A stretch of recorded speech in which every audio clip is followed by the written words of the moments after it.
박종관용의 시사본부. 말 들리지 않습니다. 할 말은 합니다. 직진본능 직설하고 용인대학교 최창렬 교수, 대통령 리더십 연구원의 최진 원장 두 분 오늘도 나오셨습니다. 어서 오십시오. 네, 안녕하십니까. 자, 전반부 공통질문입니다. 이번 주에 뜬 인물, 진 인물. 최창렬 교수 뜬 인물. 이재명 대표로 했습니다. 예, 지난주 일요일이었습니다만 지난주 우리 방송 끝나고 확정됐죠. 확정됐죠. 이재명 대표로 예상은 됐었습니다만 확정이 돼서 그야말로 2기 이재명 체제가 들어서서 네. 이건 의미가 있다 일단. 그래서 일단 뜬 인물이다. 일단 네. 떴으니까요. 최진 원장 뜬 인물. 저는 좀 묘하게 뜬 인물인데요. 이원석 검찰총장이 지금 김건희 여사 디올핑 문제 수사심의위원회 소집했지 않습니까? 근데 다음 그러니까 9월 15일 날 임기가 끝납니다. 그렇죠. 그러니까 오늘 딱 20일 남았는데 그동안 많은 세월 놔두고 20일 동안에 뭘 어떻게 하겠다는 건지 이 심의위원회 결과가 말이죠. 전문가들이 상당히 공격적으로 나오고 아니면 어떻게 나올지. 그러니까 저는 이원석 검찰총장이 막판에 임기 끝나기 직전에 윤석열 대통령 한번 좀 맞짱을 뜨겠다는 건지 아니면 확실하게 도와주고 가겠다는 건지 이게 되게 이게 궁금하고 예. 한 번 더 파장을 일으킬 사안이다. 요거 이따가 좀 얘기해 보고요. 자, 금주의 진 인물 최창렬 교수. 아까 그 전당대회 맥락에서 정봉주 전 최고위원 후보, 예. 정봉주 전 의원 아니 맨 처음에 1위로 달려 나가다가 2위로. 달려 나가다가 이제 밀리기 시작하더니 결국은 전 그래도 최고위원회는 들어갈 줄 알았는데 탈락을 했단 말이에요.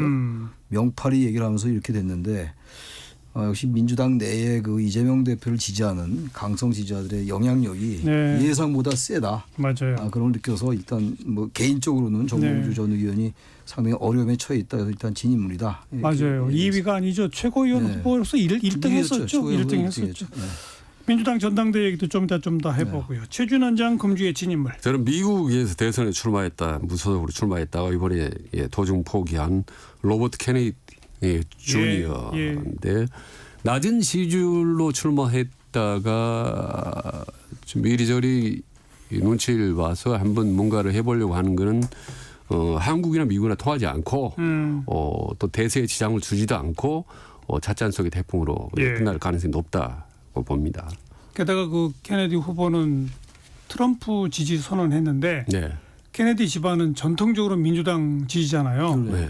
그래서 이 자기네 가족 내에서도 그 친척들은 다 또 비난한다 그러지 않습니까? 예, 그렇습니다. 근데 뭐 그런 모양새가 돼버렸어요. 자, 뜬 인물 진 인물에서 언급하셨으니까 지난주 일요일 우리 방송 직후에 결론이 난 민주당 전당대회 경선 결과 지난 일요일 방송에서 두 분께서는 정봉주 전 의원이 그래도 최고위원은 될 거다라고 두 분 다 하셨는데 두 분 다 틀렸어요. 보기 좋게 틀렸습니다. 그만큼 민주당 내에 이 지지 지형을 아직도 잘 못 읽고 있는 거라는 걸 제가 많이 반성을 했는데 사실 저뿐만이 아니라 그래도 정봉주 전 의원이 최고위원회는 들어갈 거라는 예상이 많았던 것 같아요. 그럼에도 불구하고 이렇게 된 거는 어쨌든 이재명 대표를 결국 직격하는 그런 모양새가 됐거든요. 정봉주 최고위원 후보가 말이죠. 그러면서 이렇게 됐는데 글쎄 향후 뭐 정봉주 전 의원이 어떠한 정치적인 제기를 할지 모르겠습니다만 당분간 쉽지 않을 것 같아요. 당분간 쉽지 않고 이재명 대표는 뭐 이제 2기 체제를 더 확실히 하면서 이젠 그야말로 난공불락의 자타가 공인하는 타의 주장을 불허하는 그런 야당 후보가 됐다. 야권의 후보가 됐다라고 그렇죠. 생각을 합니다. 전현희 의원이 일약 2등으로까지 그렇습니다. 올라가는 걸 봐도 민주당 내 그 당원 지지층들의 어떤 역동성이랄까? 아이고 놀라워요. 네, 그러니까 우리 한국 정치에서는 요즘에 합리적으로 분석하고 예측하면 틀릴 가능성이 매우 높다라는 걸 다시 한번 보여준 건데요. 그 얘기는 지금 민주당은 비합리적이라는 얘기입니까? 이 상황 자체가 너무 비합리적입니다. 모든 정치적인 상황들이. 그래요? 지금 정부도 본인도 뭐 예측 못했다는 거 아니겠습니까? 측근들도 그렇고 지금 유튜브나 방송 보면 전부 뭐 내 예측이 어땠다, 맞았다라고 한 사람 한 번도 본 적이 없는 것 같아요. 그래서 그렇게까지 그렇게 하루 이틀 사이에 완전히 뭐 천당의 지옥까지 이렇게 지지도나 당락이 널뛰기 하는 만큼 우리 한국 정치가 완전히 저는 뭐 비정상적인 상황이라고 저는 왔다고 봅니다. 사실은. 그런 점이 너무 우려스럽고 앞으로도 아마 이런 정말 알 수 없는 이변들이 저는 속출할 거라고 봅니다. 근데 뭐 민주당 쪽 주장은 모든 건 당원과 지지자들이 결정한다는데 그걸 비상식 비합리라고 표현하셔도 되나요? 저는 그 아무리 민심이라도 말이죠. 그렇게 하루 이틀 사이에 확 그 정도로까지 뒤바뀐다는 건 저는 비합리적이라고 저는 봅니다. 그래요? 야당의 현재 현실을 그대로 보여주는 것 같아요. 뭐 비합리적이다, 비상식이다라는 측면을 떠나서 현실이니까요. 예. 그 야당 현실이 상당히 잘못된 현실 아닙니까? 그러니까 뭐 이건 뭐 이렇게 바람직한 현실이라고 보진 않아요. 저도. 예, 그렇습니다. 강성 저도. 지지자들의 영향이 워낙 과도하고 과대에 편집된 측면이 있고 특히 이제 정봉주 후보가 이재명 대표와 이제 맞서는 그런 모양새로 되면서 당원들이 이런 부분을 용납하지 않는 것 같아요. 그러니까 이재명 대표에 대한 어떤 그 이견이라든지 어떤 그 대척 이런 것들에 대해서 용납이 안 되는 이런 상황이다 현재. 이게 현실로 다가와 있어요. 그렇습니다. 이거 뭐 근데 저렇게 썩 바람직하지는 않지만 이 현실을 또 우리가 어떻게 부인할 수도 없는 노릇이고 저는 그래서 좀 얘기가 좀 더 나가는 얘기인지 모르겠습니다만 윤석열 정부 윤 대통령의 지지율이 좀 올라가 줘야 이런 부분들이 좀 완화될 수 있다고 생각하는데 그래서 전 야당 내의 변수도 변수입니다만 현재 여당의 어떤 특히 대통령의 지지율 이 부분이 계속 정체를 못 벗어나고 있기 때문에 이런 현상도 가능하다. 저는 좀 그렇게 봅니다.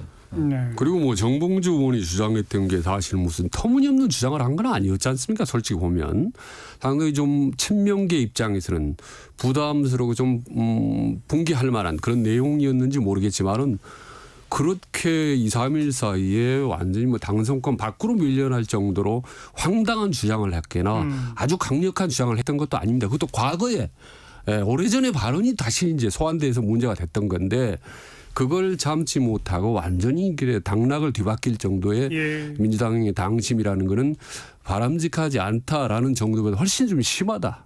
정말 이거는 좋지 못한 흐름이고 이건 중장기적으로 볼 때 절대 민주당이나 이재명 대표에게 도움이 되면 안 되는 흐름이라고 보는 거죠. 정치학 교과서적인 얘기를 하면 권력을 잡기 위해서는 정당의 스펙트럼이 다양할수록 유리하죠.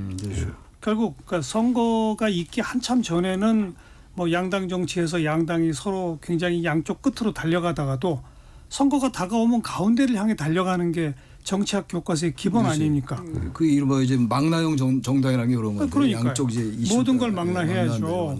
그렇게 되는 것이 이제 기본 상례인데 그런 과정으로 보면 지금 민주당이 뭐 이재명 일극 체제다, 당내의 다양성이 조금 줄어들었다, 실종돼 가고 있다. 이거는 사실 권력을 잡는 과정으로 보면 불리한 거죠. 불리한 거죠. 다만 그러나 지금의 시기는 아직 대통령 선거가 몇 년 남아 있기 때문에 총선 직후고 그리고 당내 전당대회고 그러니까 전략적으로 지금은 우리가 똘똘 뭉치자 그럴 수도 있는 거 아니냐. 그런 걸로 가는 것 같아요. 가고 있는데 그래서 이제 그런 부분을 인식을 해서 이재명 대표가 일단 위원을 확장해야 되겠다 해서 자꾸 금투수 얘기도 기존에 이제 민주당의 전통적인 당론과 좀 배치되는 듯한 얘기가 나오고 종부세도 마찬가지고 뭐 이런 측면을 의식하는 것 같습니다. 또 경제단체장들도 차례로 만난다고 그러고 그러지 않습니까? 근데 그 말씀은 지금은 마음대로 일극체제 하에서 뭐 할 행동 뭐 당연히 다 하고 막판에 대선 임박해서는 중도층을 포용하기 위한 전략을 하면 또 표가 올 수도 있지 않겠냐라는 이제 말씀처럼 어떻게 보면 들리기도 한데 그렇죠. 저는 그거는 아니라고 보는 거죠. 아니다. 아니라고 보는 거죠. 중도층의 속성이 서서히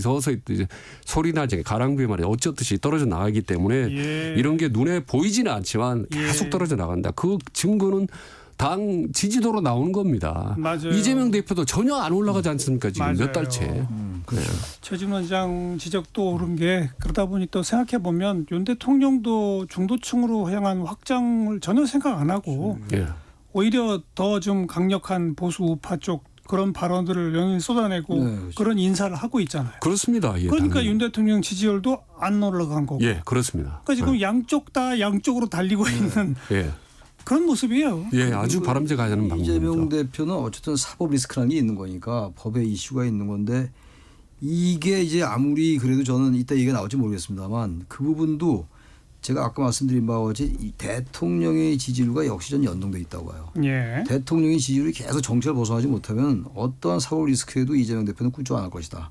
그러나 이 대통령이 점점 이제 외연을 확장하고 그럴 가능성이 많지는 않아 보이긴 하는데 외연을 확장하고 좀 지나치게 보수 우파 쪽으로 가는 듯한 것도 좀 자제하고 이렇게 돼서 중도층들이 대통령을 바라보기 시작한다면 이재명 대표의 사고 리스크가 흔들 수 있어요. 예. 그렇지 않으면 저는 요지부동일 거다. 그래서 저는 의외로 예. 이재명 대표 취재는 그대로 갈 거예요. 이재명 대표 취재는 그대로 가는데 의외로 변수가 이쪽 여권이라는 생각이 자꾸만 들어요. 여당 쪽이라는 생각이. 예. 그 양쪽 다 이제 뭐 각자의 갈 길로 마이웨이로 갈 경우에 이재명 대표는 이제 제1야당이 대표고 예. 윤석열 대통령 국가 지도자지 않습니까? 그러니까 대통령이 받아야 될 사실 정치적 부담이나 비판의 강도는 훨씬 더 클 수밖에 없죠. 그리고 그게 국민에 주는 폐해가 훨씬 더 크기 때문에 윤석열 대통령이 이재명 대표도 훨씬 더 보수나 진보로 치우치어서는 안 되는 거고 중도 길로 가야 된다는 당위성이 훨씬 강한 거죠. 예. 그리고 그 비판은 더 많이 감수해야 되고 받을 수밖에 없다는 거죠. 그렇죠. 예. 네. 연일 이제 대통령의 중도 확장을 주장하시는데 예. 말을 안 듣네요. 아 정말 저희들도 입이 참 아플 정도로 많이 강조를 했는데 선거가 없으니까 아마 당장 그런 부분에 생각을 하지 않는 건지 네. 지금 지지율 20%대가 좀 얘기 나오지 않습니까? 오늘 보면 야 이거 20%로 굳어지게 되면은 이게 참 그 경고는 제가 여러 번 말씀드렸지 않습니까? 이게 내부적인 반란의 도미노가 일어나게 되고 공직자가 움직이지 않고 그런데 참 그러니까 큰일 났습니다. 오늘 중도 확장과 변화는 이건 필연이다. 반드시 해야 한다라고 거듭 강조하시는데 네. 안 하고 있습니다. 지금 오늘 갤럽에서 뭐라고 했냐면요. 20%로 굳어졌다고 하면서 이제는 웬만큼 대통령이 행보로 해서는 지지도가 올라가지 않을 것 같다. 그러니까요. 아주 획기적인 네. 파격적인 어떤 이벤트 급도의 어떤 반전 이런 모멘텀이었으면 지지도가 올라가지 않을 거라고 이렇게 아주 세게 표현을 특히 이제 했더라고요. 이 광복절을 거치면서 그런 부분이 더 부각되고 있는 거잖아요. 그러게 말이에요. 이 이념적인 문제 동네 기념관장 관장 문제도 그렇고 반국가 세력 발언도 그렇고 이게 지난해도 그랬었어요. 지난해도 같은 맥락이었는데 그래서 저는 대통령도 대통령입니다만 물론 가장 중요한 건 대통령 스스로인데 대통령이 어떠한 세력들에게 포획되어 있는 건 아닌지 그런 생각이 들 정도예요. 그렇지 않고 너무 저렇게 우르갈 이유가 전혀 없는데. 오늘 예, 우리가 이제 그렇습니다. 전반부에 양쪽 다 지금 양쪽으로 치닫고 있다는 네. 표현 썼는데 흔히 역시 이제 정치학 교과서 얘기를 하자면 여론 지형이라는 거는 정상 분포 곡선을 그린다 그러지 않습니까? 이 낙타 등으로 치면 단복 낙타예요. 예. 그러니까 양쪽 끝으로 갈수록 사람 수가 적고 가운데에 사람이 많이 모여 있다라는 게 정상 분포 곡선인데 예. 근데 요즘 우리나라의 여론 지형은 단복 낙타가 아니라 쌍복 낙타인 것 같다. 네, 점점 그 경향이 심해지죠. 쌍복 낙타는 양쪽에 사람들이 모여 있고 가운데가 좀 줄어드는. 네. 예. 이건 사실 굉장히 건강하지 못한 사회인데 그렇죠. 그런 거 아니냐라는 우려가 있어서 참 걱정이에요. 그게 점점 전 심해진다고 봐요. 이른바 네. 양극화라고들 얘기하는 건데. 여론의 양극화. 네, 여론의 양극화고 정치의 양극화고 그런데 경제에서도 중산층이 무너지면 경제가 무너지듯이 정치도 똑같은 거거든요. 양쪽의 극단만이 이렇게 부추겨지고 말이죠. 근데 이게 여야의 정치 지형도 그렇고 유권자 지형도 그렇게 되는 것 같고 예. 또 중도적인 생각을 가진 사람들의 말이 이게 표출될 만한 공간도 점점 협소해지는 것 같고 유튜버들도 극단적인 유튜버들만 소위 조회수가 높아진 여러 가지들이 맞물려 있는 것 같아요. 맞아요. 그러니까 양쪽의 정치 지도자들이 이런 부분들을 각성하고 새로운 변화를 보여줘야 되는데 네. 그럴 생각이 전혀 없는 것 같아요. 정치 지도자들은 안 변하고요. 안 변하고 그게 오히려 이제 스스로들의 지지를 높인다는 그런 정치적 효능감을 더 느끼는 게 아닌가. 네, 제가 사실은 이제 중도에 대해 관련해서 세미나도 하고 책자도 발간했습니다만은 지금 제일 문제는 뭐냐면 보수와 중도는 소리가 요란하고 눈에 보인다는 겁니다. 그렇죠. 근데 중요한 건 중도는 눈에 보이지 않는다는 안 보여요. 거예요. 이게 그러나 무서운 거거든요. 그러나 선거 때는 힘을 발휘합니다. 그렇습니다. 예. 맞아요. 예. 그래서 방금 제가 우리가 쌍복 낙타가 된 거 아니냐라고 말씀드렸지만 저 개인적으로는 아닙니다. 여전히 단복 낙타예요. 다만 쌍복 낙타처럼 보이는 이유는 방금 표현하신 것처럼 정치하고 언론이 양극화돼서 과잉 대표되고 있기 됐어요. 때문이에요. 네. 그렇습니다. 근데 이제 잠잠한 중도가 선거 때만 되면 한쪽으로 쏠립니다. 예. 그게 지난 총선 결과잖아요. 같은 거죠. 이제 그런 걸 의식하기는 정치가 되기를 좀 바라보고요. 예. 1시 30분 좀 지났습니다. 잠깐 교통정보 전해드리고 후반부 토론 이어갑니다. 임초희 씨. 네, 이 시각 교통정보입니다. 오늘 고속도로 서울 방향 정체 3시와 4시 사이 절정을 보이겠습니다. 지금 경부고속도로 서울 쪽으로는 옥산에서 청주 휴게소 쪽으로 14km가량 정체입니다. 이후 안성분기점과 수원에서 신갈, 그리고 양재에서 반포 나들목까지 정체 이어지고 있습니다. 평택 제천고속도로 평택 쪽으로 안진터널 부근 1차로에서는 사고가 나면서 부근 정체입니다. 사고 구간 지나서는 안성분기점에서 밀리고요. 광주원주고속도로 광주 쪽 서원주에서 정체 조금 전에 시작이 됐습니다. 더 가서는 광주 휴게소에서 동곤지암 사이 제속도 못 내고요. 서울 양양고속도로 서울 쪽 양양분기점에서 양양분기점과 인제에서 각각 밀립니다. 그리고 내촌 4터널에서 1터널까지 막히기 시작했고요. 좀 더 지나서는 춘천 분기점에서도 정체입니다. 설악에서 서종까지는 14km가량 밀리고 있는데요. 설악 부근 3차로에서는 사고 나서 주의하셔야겠습니다. 더 가서는 남양주 요금소에서 강일까지 정체입니다. KBS 교통정보센터였습니다.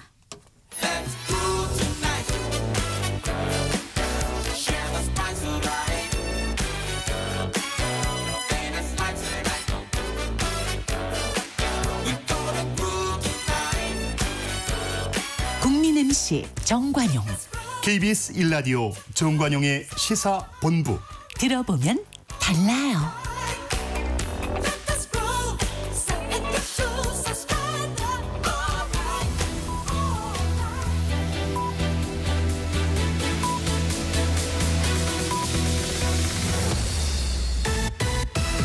직진 본능, 직설하고 고고고. 뒤돌아보지 않습니다. 정관용의 시사본부. 매주 일요일 2부 직진본능 직설하고 용인대학교 최창렬 교수, 대통령 리더십 연구원의 최진 원장 두 분과 함께하고 있습니다.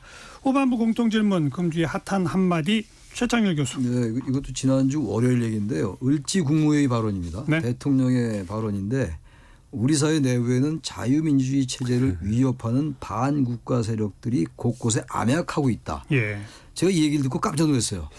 이게 뭐 박정희 시대 때 얘기인가? 이렇게 느낄 정도로. 그래서 이거는 글쎄요. 지난해에도 아까 잠깐 말씀들 나눴습니다만 뭐 반자유주의 세력, 지난주엔 또 공산 전체주의 이런 얘기가 나왔는데 그 맥락인 것 같아요. 맥락의 연장인데 대통령의 인식이 과연 어떤 세력을 지칭하는 건가 이런 생각이 들어요. 그래서 이거는 너무 좀 퇴행적 아닌가 이 발언 자체가. 그리고 뭐 아니면 뭐 북한을 의식하는 건 아예 간첩을 지적을 하든지 간첩이 여전히 있다 우리 국민들이 모르는 이렇게 얘기하면 얘기가 되는데 그건 또 아니라는 거 아닙니까? 국민의 얘기는 그건 아니고 그래서 이건 과연 어떤 세력을 지칭하는 거야? 단순히 야당 또는 정부 비판 세력 그거를 지칭한다고 보기엔 너무 좀 많이 나갔고 말이죠. 이건 대단히 놀랄만한 얘기였다 그래서 제가 일단 그렇게 짚어봤습니다. 야당을 자유민주 체제 위협하는 말이 안 되는 거예요. 반국가 세력 말이 안 되죠. 글쎄 말입니다. 야당은 아닐 거예요. 야당은 아닌데 그럼 누굴까 이런 생각이 들어서 이걸 좀 직접 묻고 싶은데 물 데도 없고 말이죠. 예. 최진 원장 금주의 한마디. 저도 그걸 준비하려다가 틀림없이 최창렬 교수님 할 것 같더라고요. 그래서 다른 거 준비했습니다. 안철수 유승민 의원이 똑같은 말을 했습니다. 뭐라고 했냐면 지금 대한민국 의료 시스템 붕괴되고 있다. 이게 국민들이 절망하고 있고 대통령이 빨리 결자 해지해야 된다라고 합니다. 결자 해지. 그러니까 지금 이 의료 시스템 붕괴 이 과정을 대통령이 아니면 풀 수가 없는 그런 막바지 상황까지 왔다는 겁니다. 지금 조만간 코로나 환자가 지금 35만 명 지금 육박한다는 거 아니겠습니까? 그리고 지금 보건의료 노조에서 지금 91% 넘게 지금 파업하기로 했습니다. 최악의 상황으로 달려가고 있는데 이거 정말 제일 급한 것 같아요. 네, 큰일입니다. 네, 큰일인 것 같습니다. 금주의 한마디까지 해봤고요. 아까 전반부에 뜬 인물 진인물에서 이원석 검찰총장 얘기가 나왔어요. 최진 원장이.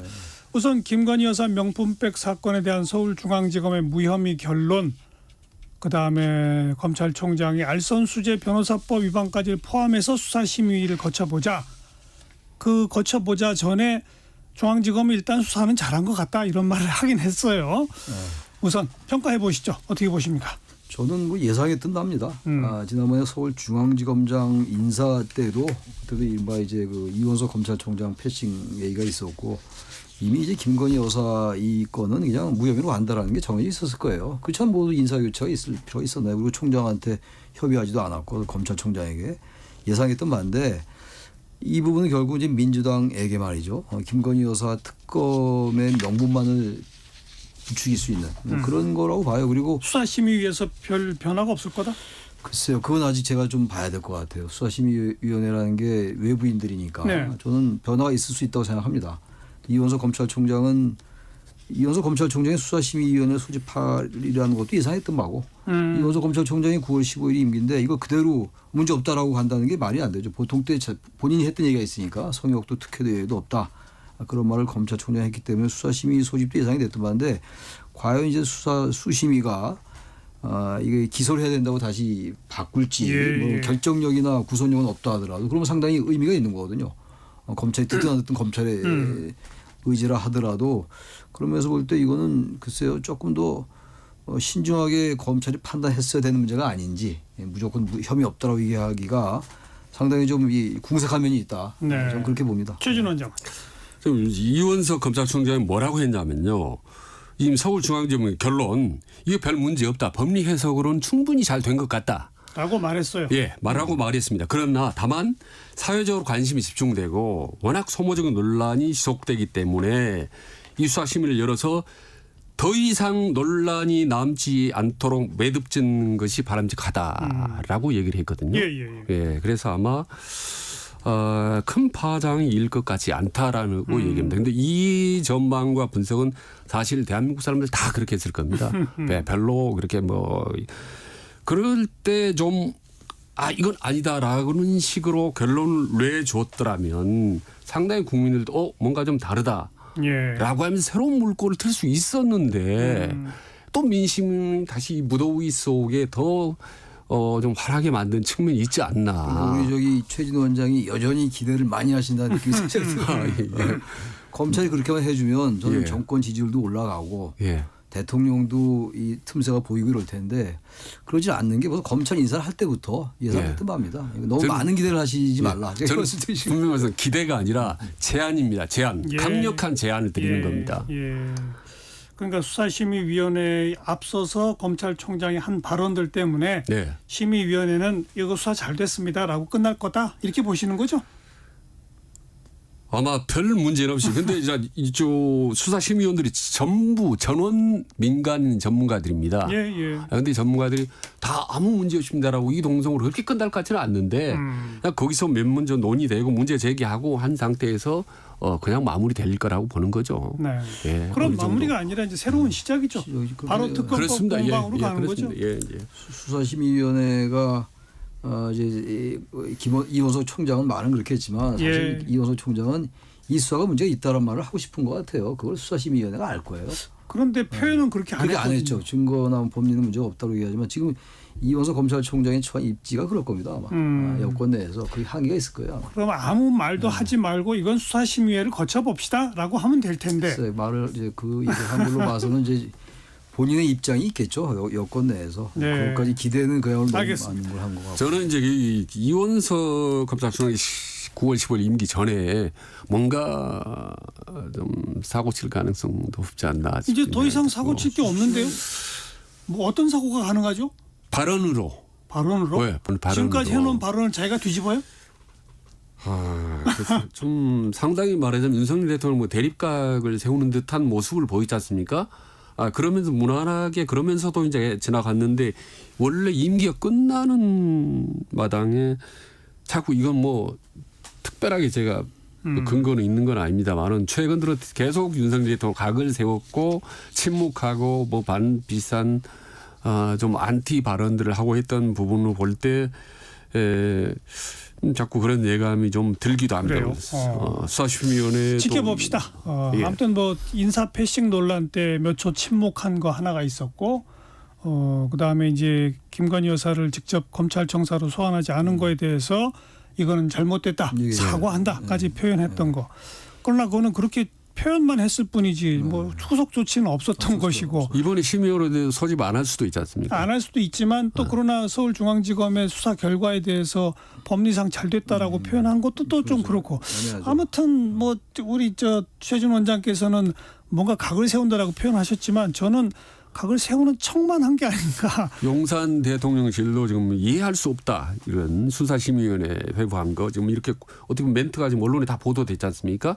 그래서 조금 이거 지켜봐야 되지만 예감이 예, 좀 심상치 않다라는 알았습니다. 생각이 듭니다. 거기서 아마 어떤 발언은 안 나올 거예요. 이원석 총장. 수사심의위원회 소집한 것만 정도로 그냥 난 이 정도로 한다.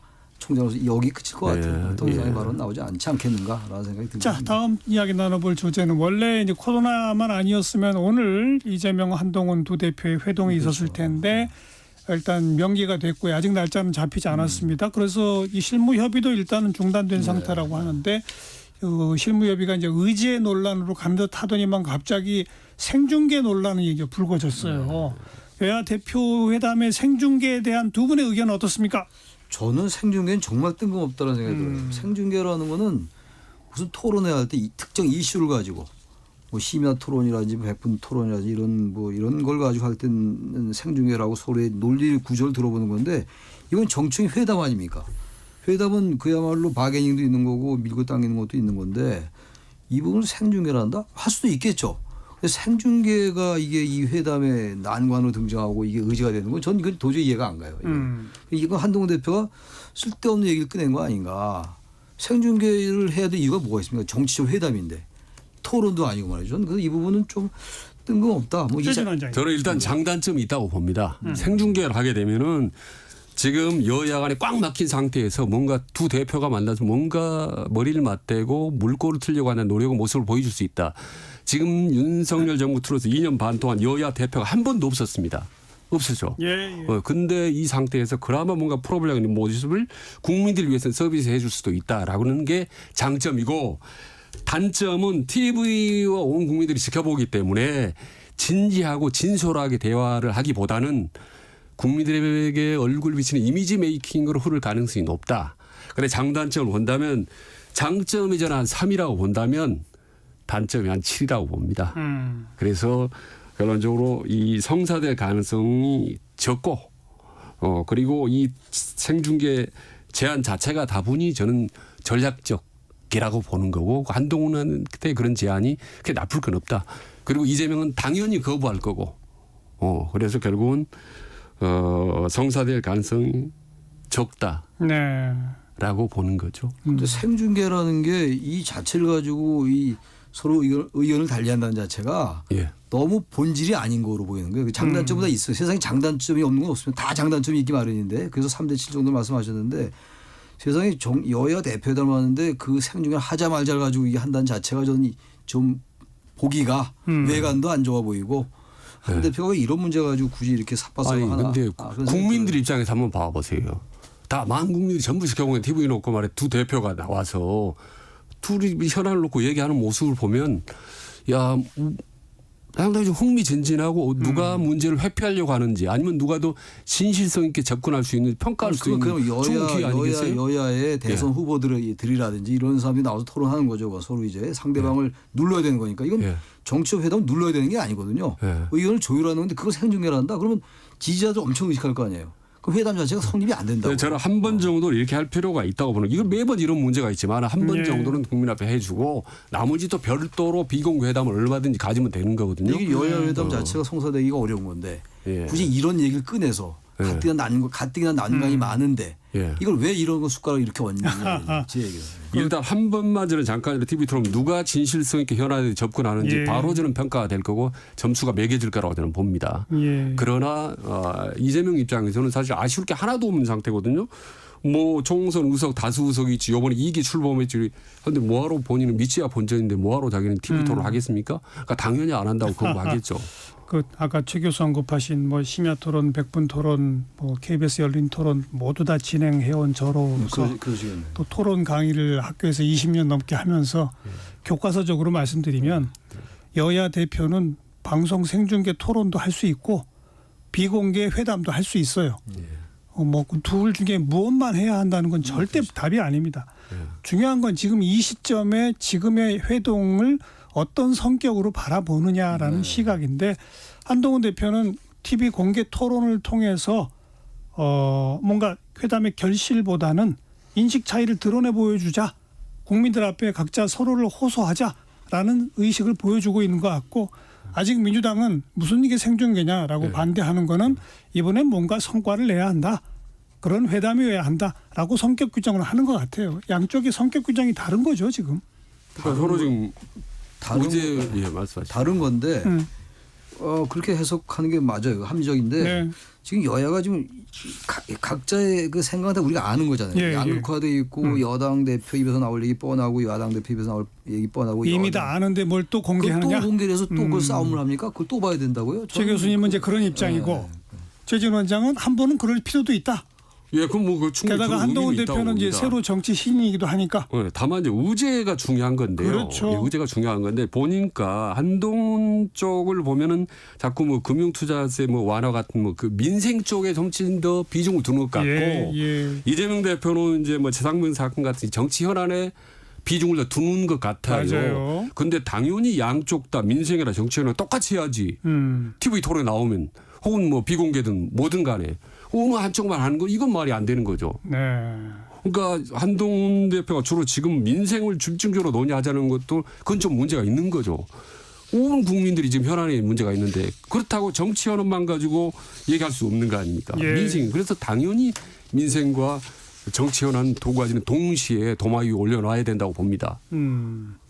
둘 다 다뤄야 된다. 그럼 반만 공개하고 반은 비공개하면 어떨까요? 모두 발언이라든지 그 정도를 뭐 타협할 수 있겠죠. 그러면 뭐 모두 발언 플러스 통상 모두 발언 정도는 다 공개 또 해요. 그 정도 해서 생중계 좀 하고 그 다음에 비공개 이렇게 하는 건 뭐 합리적일 수 있을 것 같긴 한데 제가 볼 때 이거 그렇게 성사될 것 같지 않아요. 중계 자체가. 그리고 제일 중요한 거는 최상병 특검법 문제가 사실 민주당으로서는 제일 많이 거론하고 싶은 정치 현안인데 아직 국민의힘 내부가 준비가 안 돼 있는 것 같아요. 준비도 안 돼 있고. 그게 좀 문제 같아요. 그게 안 될 거예요. 한동훈 대표 스스로가 당내 어떤 이런 이 토론을 촉발시킬 만한 그런 동력이 좀 떨어져 있다고요. 근데 바로 그렇기 때문에 이재명 대표 입장에서는 사실 TV 토론을 선뜻 응할 수도 있는 거죠. 그리고 응해도 큰 손해를 날 건 없다고 보는 거죠.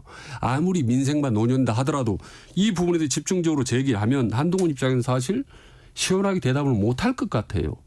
저는 그런 점에서 본다면 국민들 입장에서 본다면 양쪽이 충분히 민생이 준비가 돼 있는 건지 또 정치 현안을 풀 만한 어떤 해법이 있는 건지 아주 평가하고 판단할 수 있는 좋은 기회가 될 수 있다고 보는 거죠. 네. 근데 지금 말씀들을 좀 나누다가 갑자기 혼자 생각해 보니까 여야 대표가 TV 주최 내지는 TV 초청에 응해서 TV 토론을 한 적은 여러 번 있어요. 과거에도. 근데 여야 대표 회동을 그냥 TV가 중계하는 생중계하는 이랬던 전례는 좀 잘 기억이 안 나네요. 한 번도 없다고 생각합니다. 없었죠. 우선 신선하지 않습니까? 우선 그럼 방송국 입장에서는 편성 시간을 몇 시간을 잡아야 되죠? 회담이 어떻게 몇 시간 되는 거죠? 아니, 그거야 뭐 시간이 한 2시간 정도 잡아야 되겠죠. 아니 전부 한 2시간 필요합니까? 저는 1시간이면 충분하다고 보는데요. 아 그래요? 아니 근데 그렇습니다. 얘기가 길어질 수 있으니까 그게 무슨 토론이나 방송 이게 시간을 정해서 하는 게 아니기 때문에 방송사 입장에서 볼 때는 적어도 뭐 2시간 정도 해야 될 것 같은데 그건 중요한 게 아니고 여야 대표가 지금 정치적으로 남마같이 얽힌 거를 풀자고 만나는데 그거 생중계를 한다? 아무리 장단점이 있다고 하더라도 뭐 국민들은 재밌겠죠. 그러니까 국민들은 입장에서는 재미있고 평가할 수 있는 거고 여러 가지 국민 입장에서는 훨씬 좀 예를 들어가지고 우리가 TV나 방송에 나오잖아요. 전화 최원장이나. 그럼 벌써 이게 시청자 의식을 많이 한다고 시청자를. 그럼 그 시청자 의식한 순간 특히 이제 한 대표도 그렇고 이 대표도 그렇고 지지자들 의식을 많이 할 거라고요. 그렇죠. 그게 제대로 된 회동이 되겠어요? 근데 국민들이 그게 진정성 있는 건지 또 쇼를 하고 이미지 얻으려고 하는 건지 왜 그 생중계를 보여줘야 되냐고. 그럼 다른 거 이슈를 가지고 최상병 특검법 이거 우리 토론합시다. 그건 토론돼요. 생중계 오케이. 근데 여러 가지를 얘기하는 거 아니에요. 여러 가지를. 아니 그러니까 그거를 생중계를 한다면 도저히 납득이 안 돼요. 아니 민생 하는데 그러면 또 이재명 민생하고 또 한동훈 민생하고 좀 준비되어 있는지 그다음에 최상병 제3자 특검 하겠다고 하는데 한동훈 제대로 준비가 돼 있는 건지 이거 판단할 수 있는 거죠. 1시간 정도면 충분히 판단할 수 있다고 봅니다. 저는. 둘이 싸움밖에 안 할 겁니다. 여야 저기 대통령 후보도 싸우는 거와 똑같아요. 예, 제가 볼 때 이건 맞지 않다. 그러면 두 사람 다 이제 국민들한테 이제 뭐 비판을 받는 거죠. 그런 점에 저는 한 번 정도는 토론도 아니고 또 회담이기 때문에 상당히 좀 의미 있는 참신한 그래서 한동훈 시도다라고 대표 이 제안이 보는 거죠. 뜬금없다라고 예. 말씀을 드리는 거예요. 나쁘다라는 게 그러니까 아니에요. 최창렬 교수는 이제 뜬금없다라고 표현하시는데 또 최준 원장처럼 아니 그거 생중계 참신하고 좋다 한번 해보자라는 국민들도 많으니까 있겠죠. 예. 아무튼 뭐 제가 아까 교과서적인 표현을 쓴 것처럼 생중계 할 경우와 그렇지 않을 경우 회동의 성격 자체가 다릅니다. 다르지죠. 다르다고 하는 점을 여러분 의식하시고 생중계가 만약 합의되면 여기서는 뭔가 성과를 내는 회담은 아니구나. 아닌 거죠, 그건 이제. 각자의 입장을 피력하는 것이구나라고 보시면 되고 순전히 국민들 생중계가 아니라 그냥 회동을 하기로 했다 그러면 이번에 뭔가 성과가 나오나 한번 보자. 한번 기다려 보실 필요가 있고 그렇죠. 이번 회동의 시점과 의제와 성격을 결국은 이제 가름하는 거죠. 예. 그 야당인가 그러니까 TV 토론 하고 나머지 또 비공개로 또 하면 되겠는 또 이런 의견도 있지 않습니까? 그러면 되는 거죠. 한 번 정도 볼 때는 그런 참 아이디어 같다는 생각이 좀 듭니다. 근데 지금 최상병 특검도 25만 원 전 국민 주는 문제, 뭐 금투세 등의 논란, 김건희 여사 문제까지 다. 김건희 여사 건도 그렇고 최근에 또 아까 언급됐던 의료 대란 뭐 이런 후속 대책 문제, 또 연금 개혁 또 그 정부가 지금 곧 안을 낸다고 하는데 뭐 그거 국회에서 그럼 어떻게 할 거냐? 여야정 협의체를 할 거냐? 그냥 여야 간에 국회에서 먼저 논의할 거냐? 지금 제가 그냥 쭈루룩 잠깐 언급드린 것만 해도 한 7, 8가지가 막 나오는데 글쎄요. 한 시간이면 돼요? 한 시간. 뭐 주권 대화 TV 토론하고는 완전히 또 다르다는 걸 봅니다. 저는. 저는 기본적으로 회의적입니다. 이거. 저는 성사 안 될 것 같아요. 그리고. 자, 아무튼 근데 그 논란이 처음에 좀 일더니 지금 아직 실무회담이 진척이 안 돼서 그런지 모르겠으나 또 살짝 좀 들어갔어요. 중계 얘기는 지금 의제에서 빠져 있는 것 같아요. 그러니까 살짝 들어갔다는 얘기는 한동훈 대표 측도 이걸 안 받으면 우리 회담 못합니다. 뭐 이런 건 아닌 것 같아요. 거죠, 그런 건 아닌 것 같죠. 그렇죠. 그럼 이게 의제에 포함되고 안 되거나 전혀 상관없지. 일단 회담을 갖게 되면 얘기를 안 할 수가 없습니다. 그렇잖아요. 민생 문제만 얘기하고 나오는데 이재명 대표가 가서 최상목 얘기를 안 하겠습니까? 말이 안 되죠. 다 하죠, 다. 별로 의미가 없는 것 여당은 같아요. 이런 얘기를 하더라고요. 이재명 대표가 워낙 말을 바꾸기 때문에 생중계를 해야지 된다라는 게 여당의 명분인데 그게 말이 안 돼요. 무슨 아무리 이재명 대표가 거짓말 많이 한다고 하더라도 그럴까 봐 생중계를 한다?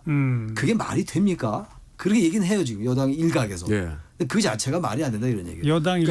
여당 일각에서 나오는 그런 말이 있는가 하면 야당 일각에서는 한동훈 대표는 윤석열 대통령 눈치 보느라고 생중계 하자고 한다. 그런 얘기도 나오더라고요. 비공개 회동하면은 자기가 무슨 말을 했는지 윤 대통령이 의심할까봐 이런 말까지 양쪽에서 나와요. 그러니까 이 생중계가 그만큼 불필요하다는 얘기예요. 논란이 쓸데없는 논란을 퍼지니까. 저는 그건 너무 좀 과도하다는 생각. 양쪽도 과도한 얘기죠. 최상규 교수님과 동의하는 건 뭐냐면 민주당이 받아들일 가능성은 적다라는 데는 동의하지만 알겠어요. 실제로 하면은 대단히 의미 있고 국민들 입장에서는 훨씬 득이 많다라는 게 제 주장입니다. 그건 최준 원장 생각이시고 제 생각입니다. 최창렬 교수님도 생각이 좀 다르셨고 네, 다음 주 우리 일요일 만났을 때 아마 다음 주 중에는 회동이 될 것 같으니까 한번 또 평가해 보도록 합시다.